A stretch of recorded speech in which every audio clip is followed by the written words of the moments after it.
Welcome back. We are working on parts of speech here, and I'm going to give you practice. So the sentences that you'll see are very new. So I want you to identify which part of speech we're talking about. In English, we identify these 10 parts of speech: nouns, verbs, adjectives, adverbs, pronouns, articles, conjunctions, auxiliaries, and interjections. We have covered most of these. Actually, the first 8 we have already covered and talked about, but we really need to, I need to bring it back to your attention over and over so that you get the fluency that you need when you write and when you speak. So nouns, as we know, is name of people and things. Verbs are what? Could be actions, or could be a state of being. Adjectives are what? Words that they tell you something about the noun. Like what kind, it answers the question of what kind. Like you said, this is an expensive computer. So what kind of computer? Expensive computer. So expensive tells you something about the computer. That's an adjective. Prepositions show a relationship between 2 nouns. Like you said, the computer is on the table. So computer, table, and on shows some relationship between the 2 nouns. Adverbs, they modify the verb. See, it says adverb. So they basically talk about the verb. Verb is what? The action. So it tells you how an action takes place, where an action takes place, and when an action takes place. Like if you say that I study English every day. Every day means when. So that's an adverb. If you say I study English at home, means what? That means it's a place. So place is the adverb. Or if you say, I study English carefully or enthusiastically, that tells you how you study it, enthusiastically, with a lot of excitement. That is also what?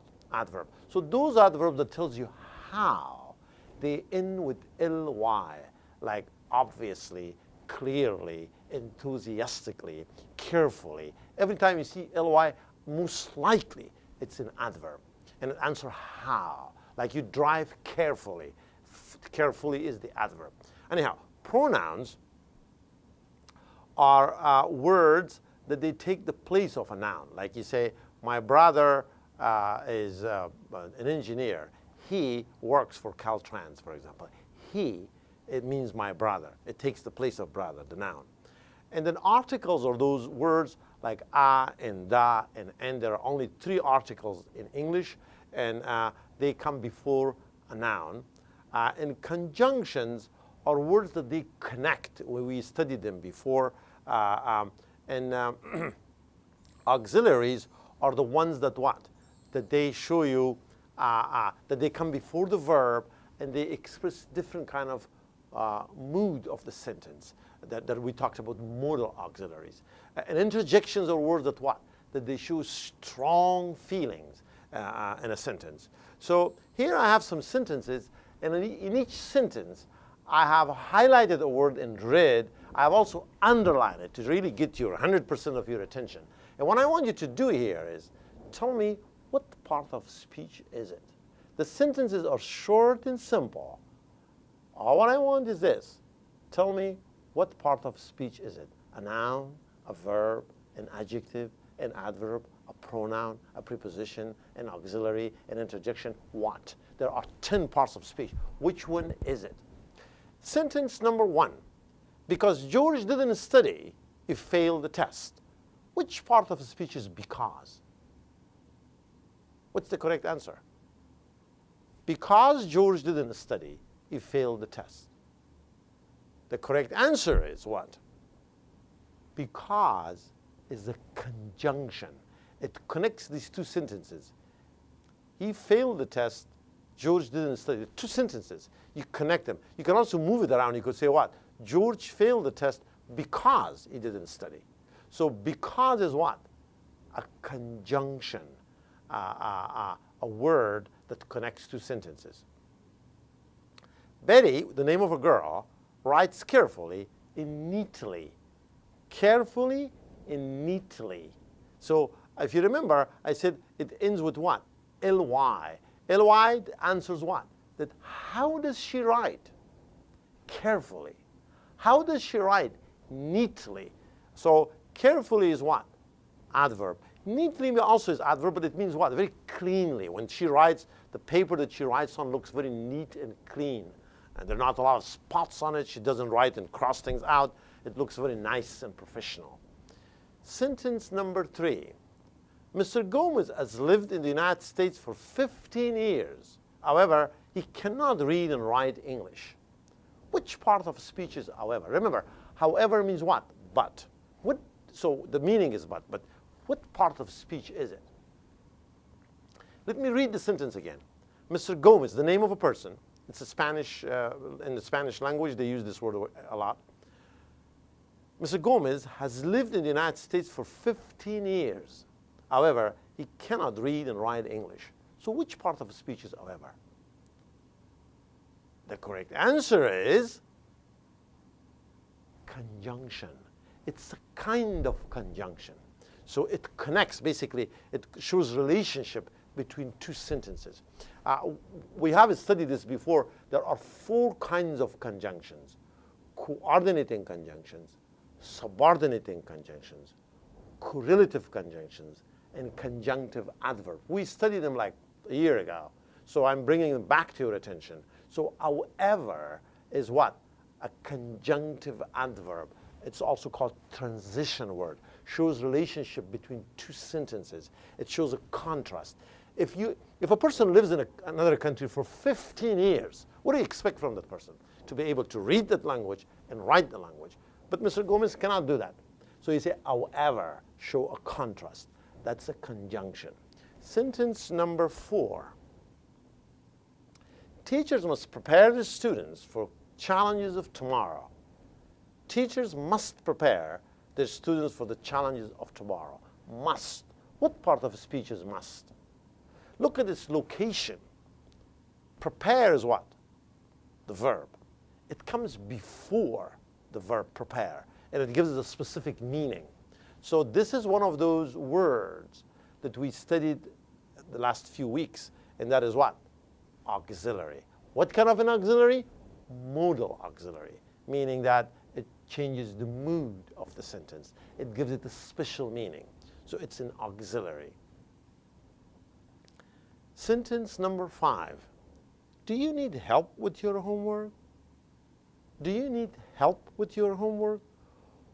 What part of speech is help? Is this a noun, a verb, an adjective, pronoun, prepositions, adjective, auxiliary, interjection? Which one? The correct answer, help can be a verb, it could be a noun. But in this sentence, it says, look at this. Do you need what? Help. You could substitute help with another word. You could say what? Do you need a book? Do you need money? Do you need time?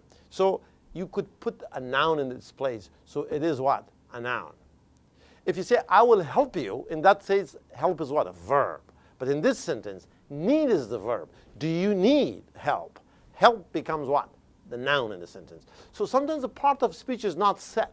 It depends on how you use it in a sentence. In this specific sentence, need is used as a noun. The verb is what? Help is used as a noun. Need is the verb. Do you need help? Help, noun. Sentence number 6. Dr. Johnson met his clients in a coffee shop.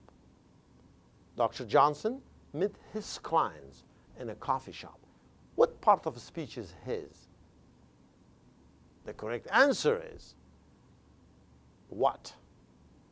Remember, there are 10 parts of speech. Which one is this? Noun, verb, adjective, preposition, pronoun, auxiliary, interjection, conjunction, what? The correct answer is pronoun. So instead of say Johnson's, you say his clients. Sentence number 7. In 2014, there will be an election in Afghanistan. Election. Which part of a speech is election? There will be an election in Afghanistan. Remember, we said that a noun is a word that tells you about the name of a place, the name of a person. It's also the name of an event. So election is an event. Something happens. People do things. And that is what? That is election. So election is a noun. It's the name of an event. Sentence number 8. The doctor who gave you this prescription is very kind. Which part of the speech is who? The doctor who gave you this prescription is very kind. Who is what? A noun, a verb, an adjective, an adverb, a pronoun, a preposition, an auxiliary, interjection, conjunction, article. Which one? The correct answer is what? Who takes the place of a noun doctor? It is what? A pronoun. It's actually called relative pronoun. And you know, prescription. Prescription is a piece of paper on which the doctor writes the name of the medicine for the patient. Sentence number 9. She has not finished her homework yet. What part of the speech is has? She has not finished her homework yet.